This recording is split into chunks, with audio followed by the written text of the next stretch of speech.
श्री स्वामी समर्थ स्वागत आहे तुमचं माझ्या YouTube चॅनल मध्ये। आजचा दिवस तुम्हाला खूप छान सुख समाधानाचा आणि आनंदाचा जाऊ देत ही स्वामींच्या चरणी प्रार्थना करते आणि आज या नवीन व्हिडिओला सुरुवात करते। तर बघा मित्रमैत्रिणींनो, 10 जून वार मंगळवारला आलेली आहे ज्येष्ठ पौर्णिमा। त्याचबरोबर या ज्येष्ठ पौर्णिमेला वट पौर्णिमा देखील म्हटलं जातं।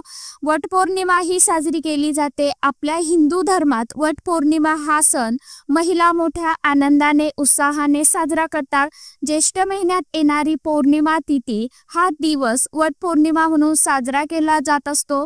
आपल्या पतीला उत्तम आयुष्य आणि आरोग्य लाभण्यासाठी हे व्रत करण्यात येतं। त्याचबरोबर या दिवशी वडाच्या झाडाचं पूजन देखील केलं जातं। या दिवशी स्त्रिया वटवृक्षाची पूजा करून मला व माझ्या पतीला चांगलं आरोग्य संपन्न आयुष्य लाभू दे, तसेच धन धान्य मूलबाळ संसाराचा विस्तार होऊन भरभराटी येऊ दे असं वट पौर्णिमेला वटवृक्षाकडे मनोभावे प्रार्थना करत असतात। वटवृक्ष हा दीर्घायुष्य मानला जातो आणि आपल्या पतीलाही दीर्घायुष्य लाभावं यासाठी देखील या वडाच्या झाडाची मनोभावे पूजा सेवा केली जाते। धार्मिक दृष्टीने ज्येष्ठ पौर्णिमा म्हणजेच वटपौर्णिमा हा दिवस अतिशय अत्यंत खास आणि महत्त्वाचा त्याचबरोबर शुभ मानला जातो आणि म्हणूनच या दिवशी व्रतासोबतच वटवृक्षाच्या पूजेसोबतच काही महत्त्वाच्या सेवा प्रभावी उपाय देखील केले जातात। त्यामुळे आज या व्हिडिओमध्ये मी तुम्हाला एक असाच अतिशय अत्यंत प्रभावशाली उपाय सांगणार आहे।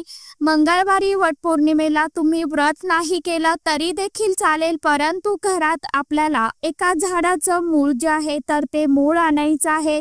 हे एक मूळ घरात आणल्यामुळे चहूबाजूने पैसा येईल आणि 7 पिढ्यांचं जे काही दुःख दारिद्र्य आहे तर ते नष्ट होऊन घरात माता लक्ष्मी अखंड नांदेल, घराची भरभरून प्रगती होईल। तर असं कोणत्या झाडाचं मूळ आपल्याला घरामध्ये आणायचं आहे, त्या मुळाचं काय करावं आणि कुठे ठेवावं याविषयीची संपूर्ण माहिती आजच्या या नवीन व्हिडिओमध्ये मी तुमच्या बरोबर शेअर करणार आहे। त्यामुळे तुम्ही हा व्हिडिओ स्किप न करता शेवटपर्यंत नक्की बघा। चॅनलवरती तुम्ही जर हा व्हिडिओ पहिल्यांदा बघत असाल तर चॅनलला आवर्जून सबस्क्राइब करा आणि असेच नवनवीन माहितीपूर्ण व्हिडिओ बघण्यासाठी समोरील बेल आयकॉनलाही प्रेस करा।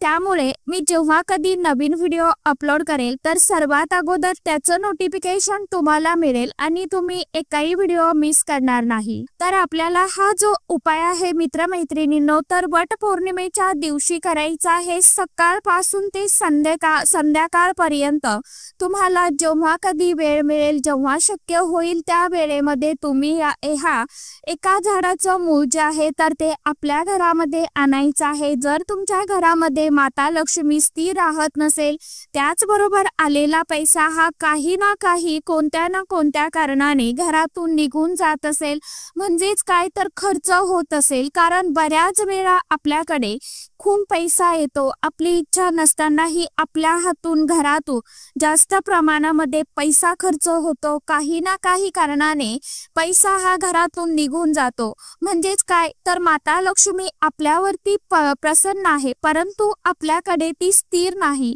जर आपल्या घरामध्ये काही दोष असेल, काही नकारात्मक ऊर्जा असेल, इडापिडा असेल, आपल्या घरामध्ये कधीही माता लक्ष्मी जी आहे तर ती स्थिर निवास करत नाही। आणि वट पौर्णिमा हा दिवस असा आहे की या दिवशी माता लक्ष्मीला प्रसन्न करून घेण्यासाठी हा जो दिवस आहे तर तो खूप महत्त्वाचा मानला जातो। आणि म्हणूनच जर आपण वट पौर्णिमेला हा उपाय आपल्या घरामध्ये केला तर आपल्या घरामध्ये चहूबाजूने पैसा येऊ लागेल। पैसा येण्याचे जे काही मार्ग आहे गुंतलेले आहेत तर ते मोकळे होतील। बरोबर तुमच्या घराची प्रगती होत नसेल, तुमच्या मुलांची प्रगती होत नसेल, पतीची प्रगती होत नसेल, पतीच्या कोणत्याही इच्छा आकांक्षा मनोकामना पूर्ण होत नसेल तर तुम्ही या झाडाचं मूळ हे नक्की घरामध्ये घेऊन या घेऊन यामुळे आपल्या पतींची मुलाची दिवसेंदिवस प्रगती व्हायला सुरुवात होईल। तसेच तुमच्या घरामध्ये भरपूर दिवसांपासून एखादी व्यक्ती आजारी असेल, तिला खूप दवाखाना चालू आहे, परंतु तरीही त्या व्यक्तीला म्हणावा तसा गुण येत नसेल, फरक पडत नसेल, तरीही या मुळाचा खूप चांगला फायदा होत असतो। तसेच आपल्या घरामध्ये सतत मतभेद, भांडणे, कलह, वादविवाद, आता ही भांडणे नवरा बायकोची असेल किंवा घरामध्ये सतत नवरा बायकोची भांडणे होत असेल, यासारख्या समस्या देखील या उपायाने दूर होतात। आपल्या वास्तुशास्त्रामध्ये अशी काही झाडं झुडपं सांगितली गेली आहे, त्यामध्ये साक्षात देवी देवता निवास करतात। विशेष स्थितीवरती त्या झाडांना अतिशय अत्यंत अनन्यसाधारण असं महत्त्व दिलं जातं। त्या झाडांमध्ये एक दैवी शक्ती असते आणि त्या झाडासंबंधित आपण जेव्हा काही उपाय करतो त्यावेळी ती दैवी शक्ती ही आपल्याला प्राप्त होत असते। आणि एक दैवी शक्ती असलेलं झाड ते म्हणजे वडाचं झाड। या वट पौर्णिमेच्या दिवशी या झाडाला अनन्यसाधारण असं महत्त्व दिलं जातं। या वटवृक्षामध्ये ब्रह्मा, विष्णू, शिव यांचा वास असल्याचं सांगितलं जातं आणि या झाडाची मुळं ही अतिशय शुभ मानली जातात। ब्रह्मदेव या वडाच्या मुळांमध्ये वास करत असतात। जेव्हा स्त्रिया वटवृक्षाची पूजा करतात त्यावेळी त्यांना अखंड सौभाग्य प्राप्त होते आणि म्हणूनच आपल्याला वटपौर्णिमेच्या दिवशी वडाच्या झाडाची एक मुळीची आहे तर ही घरी घेऊन यायची आहे। आणि ही मुळी घरी आणल्यानंतर तुमच्याकडे गंगाजल असेल तर गंगाजल, नसेल गंगाजल, गुलाबजल असेल तर ते थोडंसं पाण्यामध्ये टाकायचं आहे आणि स्वच्छ हे धुवून घ्यायचं आहे। आता असेलच तुमच्याकडे गंगाजल, गुलाबजल तर तुम्ही स्वच्छ पाण्याने सुद्धा धुवू शकता। हा उपाय आपल्याला आपल्या देवघरासमोरच करायचा आहे, कुठेही जाण्याची गरज नाही। त्यामुळे सर्वप्रथम देवघरामध्ये तुम्हाला एक दिवा जो आहे तर तो लावून घ्यायचा आहे, धूप अगरबत्ती लावून घ्यायची आहे आणि यानंतर तुम्हाला हा उपाय करायला सुरुवात करायची आहे। आपल्याला बसण्यासाठी एक आसन घ्यायचं आहे, आसनावरती बसायचं आहे। एक लाल रंगाचा कपडा तुम्हाला घ्यायचा आहे आणि ही वडाच्या झाडाची मुळी त्या लाल कपड्यावरती तुम्हाला ठेवायची आहे। त्यानंतर त्या मुळीला हळदी, कुंकू लावायचा आहे, अक्षदा, फूल अर्पण करायचं आहे। त्यानंतर धूप, दीप, दिवा ओवाळून घ्यायचा आहे आणि ती मुळी तुम्हाला त्या लाल कपड्यामध्ये बांधून घ्यायची आहे आणि त्याची एक छोटीशी पोटली जी आहे तर ती तयार करायची आहे। यानंतर ही पोटली आपल्या उजव्या हातामध्ये घेऊन तुम्हाला 3 वेळा श्री सुक्तमचं पठण करायचं आहे। शेवटी तुम्हाला फलश्रुती जी आहे तर ती म्हणायची आहे।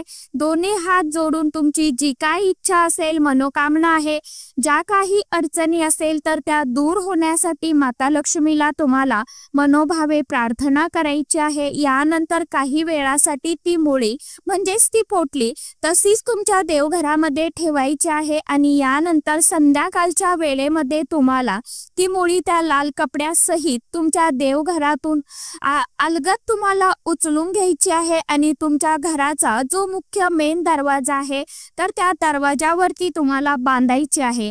आता बांधत असताना कुठे बांधायची तर आतल्या साईडने तुम्हाला जिथे कुठे तुम्हाला ठेवायला जागा असेल, बांधायला जागा असेल तर तिथे तुम्हाला ती मुळीची जी पोटली आहे तर ती बांधायची आहे।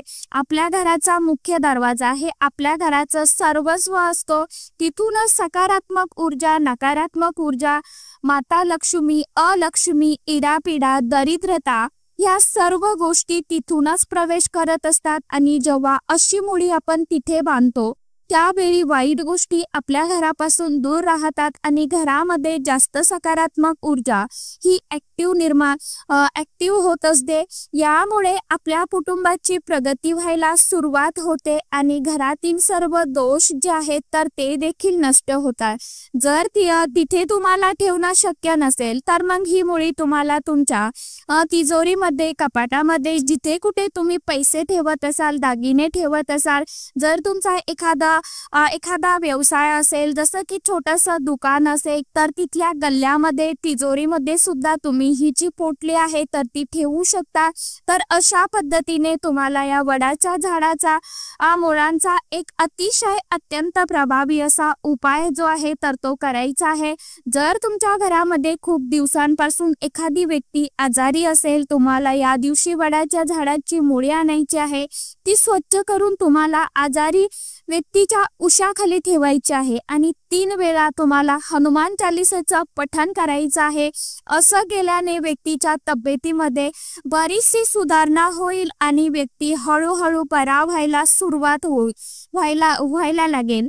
हा उपाय तुम्ही काही दिवस नक्की करून बघा।